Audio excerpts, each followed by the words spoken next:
حضرت دامت برکات مولا علیه په عمر کې دی الله نورم برکت واچوي زمونږ د دعاګانو دپاره په کتو باندې بنده خوشحالیږي دا د دې مشرانو هغه دین سره الله سره د کلک محبت او د تعلق علامې الله تعالی په ظاهر کې د دوی په مجلس کې هغه ظاهري ان عبادی الذین اذا رؤوا ذکر الله بعضې بندگان د الله داسې دي چې بنده ورته وګوري الله ورته رایاد شي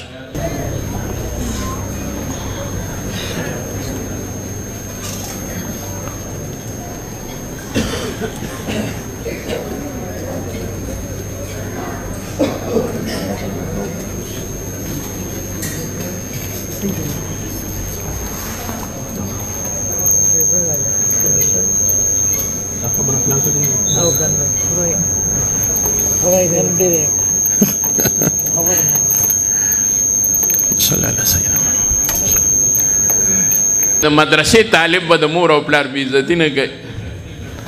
دی به د یو مشر بې عزتي نه کوي دی به د خپلو مشرانو خیال ساتي زمونږ نیکو شیخ الکل فی الکل استاد العلماء حضرت مولانا عبدالرازق شاه منصوري رحمت الله علیه چې ما خپله نه ولیدلی یعنې زه دومره وړوکم چې زما نه دی یاد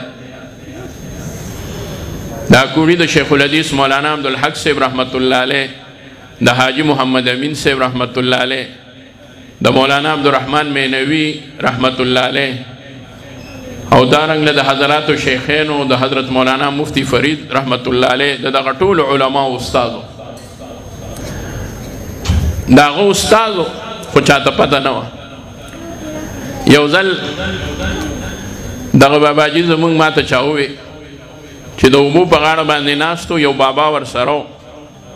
او هغه بابا له دې باباجي زمونږ لنګ تړلی او په خپله باندې بابا لیونی او بیمار و ذهني بیا او وی لامبو او بیا یې ورله کپړې ووینځلې هغه یې ورله وچې کړې بیا یې ورته واچولې وی خلک ټول اریانو چې دومره لوی عالم دی چې دې بابا ته څه وایي دې بابا دومره خیال ولې ساتي چا تپوس کوي چې دا بابا د دې خیال ولې دا استاد یې ساتي باباجي یادو چې باباجي ته ویل باباجي سترګو کې اوښکې راغلې وی دی اوس ذهني بیمار شوی دی دی زما په وړوکوالي کې استاد و دنه ما سبق ویلی دی نو ما موکسه یې کوله چې زه د دې خپل استاد خدمت وکړم دغه استاد یې په دغه وخت کې نه پوهېده چې دا شاګرد دی زما او زما خدمت کوي نو تاسو ووایئ چې استاد یې نه پوه چې دا زما شاګرد دی خدمت یې ورله کوو نو چې څوک پوهېږي نو څنګه به د هغې شاګرد استاد خدمتونه کوي د مور پلار به څنګه خدمتونه کوي بل طرف ته وکه پې ډېر تعلیم پې وکړه خو چې دین ورسره نه وي نو بیا یې ته وګوره نتایج وګوره بیا د خپل مور او پلار خدمت ته نه اوزګارېږي نو تعلیم ښه شی دی خو څه داسې هم ښه شی نه دی چې ورپسې دین پرېږدو بعضې مور او پلار یې هغوی په خپل اولاد باندې ډېر فخر کوي چې دومره تعلیم یې وکړه یو کس ماته ووایي چې یو بابا ناست و هغه خپل زوی بهر ملک ته لېږلی و تعلیم له بیا واپس راغلی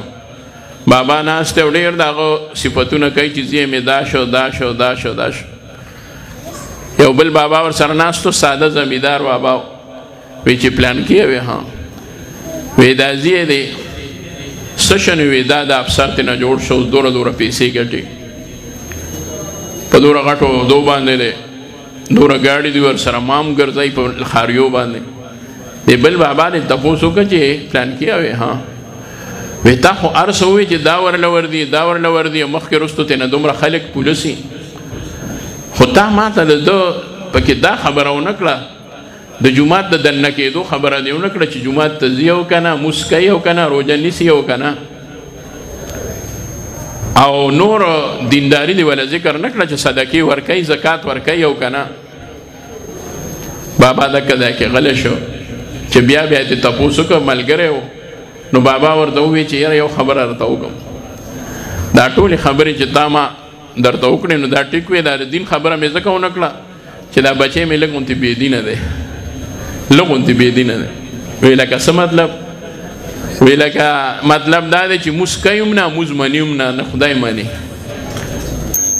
نو هغه مشر ورته ووی چې زما دا زوی چې دی نو دی لږ غوندې بېدینه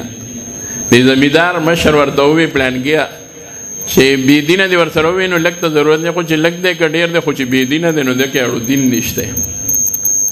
مړه یوبه مثال ولا ورکه هغې زمیندار کاګه د چا په کور کې یو مشر و هغه قریب الموت و بس ځان کدن و چې ډاکټر یې ولا راوسته نو د هغه وړاندې هغه مړ شو او هغه مشر باندې د کور دا بنیان ډېر مین و ډېر پې مین و نو دې ډاکټر ووی که چېرې زه ورته وایم چې بابا هم مړ شو نو چې نه چې دا نوسي او زامن او بچي په ما راباندې کړي چې دا ولې مړ شو نو بس بهر راووت دی ورته وی ولې د بابا طبیعت ښه دی که ښه نه دی نو هغه ورته ووی بس نور ښه دی لږ کوټې ساتې وتلی نو هغه یو نور په ځان پوه نه شو ویې وی چې دا بس خیر دی لږ کوټې ساتې وتلی چې بدن نه رالی یو مشر ورته وی لږ کوټې پکې سي خو چې ساتې وتی دی نو مړ دی نو استاد وی کې چې دین نشته ته وایي چې لږ کوټې بې دینه دی نو خو مطلب دا دی دین پکې نشته وی پلان کې په د فخر مه کوه دین پکې نشته دا د فخر زوی نه دی دی به نه ستا په کار شي او نه به د امت په کار شي نه به د دې ملک په کار شي د ټولې خبرې مقصد مې دا و چې دلته به تېنه انسانان هم جوړېږي دلته به تې صحیح بنیان جوړېږي د دین خادمان به تې جوړېږي الله دې زموږ ټولو نیتونه صحیح کړي او ورونو د دنیا تعلیم څه بد شی نه دی یو عالم ورته بد نه دی ویلي چا ورته حرام نه دی ویلي خو ګوره څه دومره ښه شی هم نه دی چې دین ورسره نه وي بیا اړو څه ښه شی دی نه